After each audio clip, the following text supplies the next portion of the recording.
What's up, good people? Mark Holmes here, and as always, I want to say thank you all for watching, commenting, subscribing, and being part of the Joe Boo Sports Report. Without you guys, as well as you ladies, you know that this literally does not work. I hope everybody's having a great hump day, and the weather is beginning to change. You know, the cherry blossoms are beginning to bloom in Washington, D.C.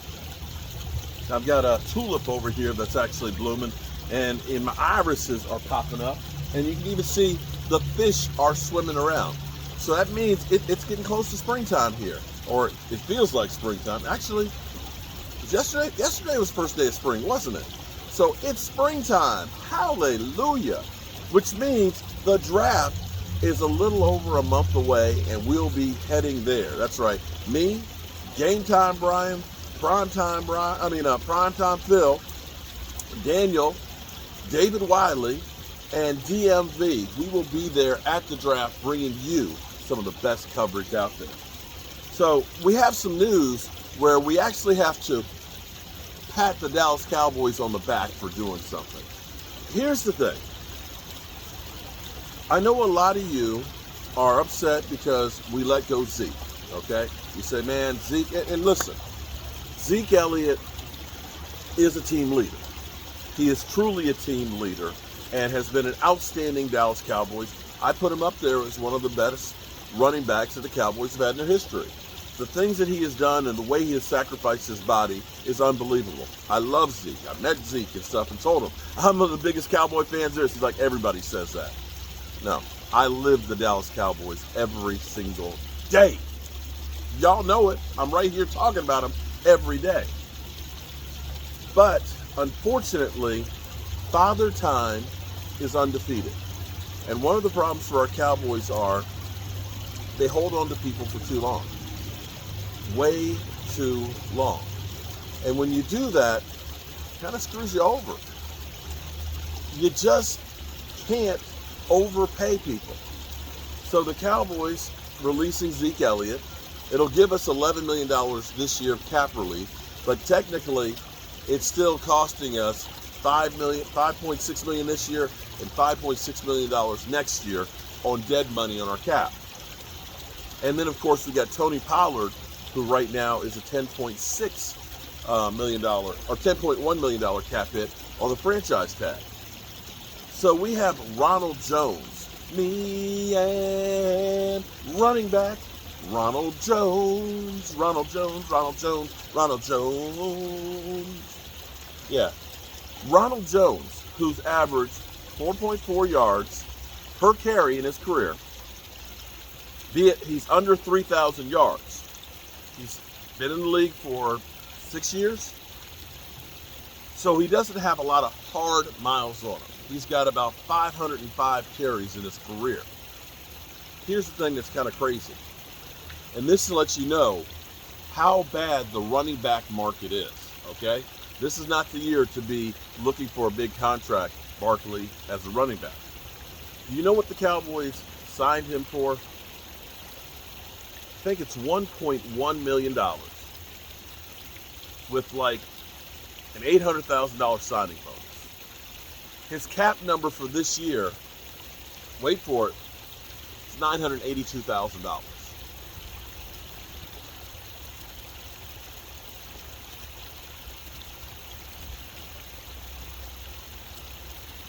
We're talking about a guy who has been on 2 Super Bowl winning teams in his 6 seasons. So you got a guy who's got 2 rings from Tampa and Kansas City that he can show guys and say, hey, see these? You want to get some of that? Let me tell you what I learned with these other teams. He's young, he doesn't have the miles on him, and he's cheap. So here's the thing. The new NFL, the way they look at running back is running back by committee. You can sign 2 or 3 Ronald Joneses and still not spend $4 million. And with the money you save as opposed to $16 million for Zeke, maybe you go out and get one of the top offensive linemen out there to open up holes for those other guys. You see what I'm saying? See, You look at Zeke, $16 million versus, say, a couple of Ronald Joneses and a really good guard or a really decent tackle or a great center. That's the difference. We all love, and trust me, it's hard. It's hard to see guys that you love get released and get cut. You just do. It was hard for me when Roger Staubach retired. It was hard for me when Tony Dorsett went to the Denver Broncos and broke his leg. It was hard for me when Emmitt Smith went to the Arizona Cardinals. But ultimately, and sadly for running backs, you don't have the longevity of, say, an offensive tackle or a wide receiver or a quarterback. You get abused, you get screwed over, and you don't get paid. But at least the Cowboys signed a veteran. Didn't cost them draft picks. Doesn't cost them a lot of money. And we sit here today, right now, still with $16 million of cap space.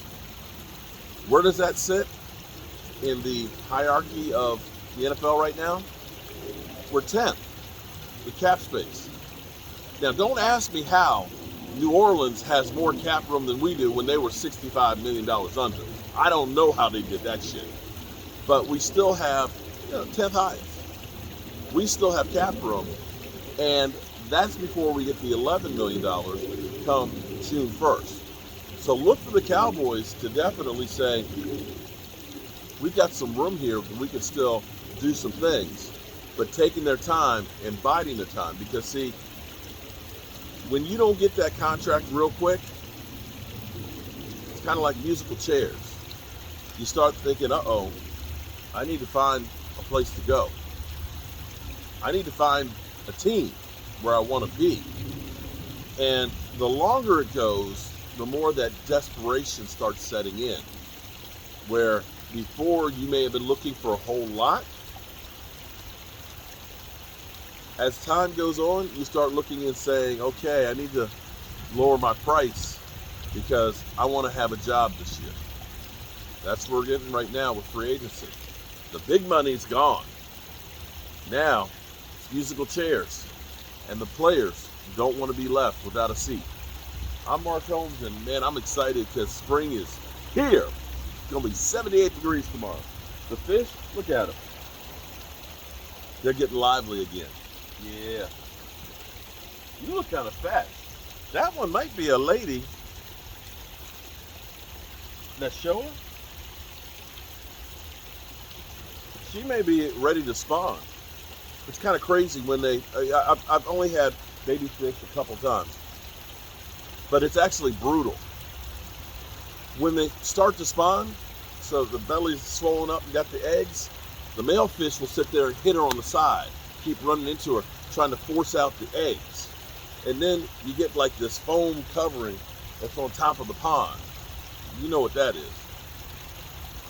Yeah, it's hard out here. It's hard out here for a female. But it's the cycle of life. All right, good people. I'm going to go in here and get ready to cook dinner. Cooking some steaks tonight.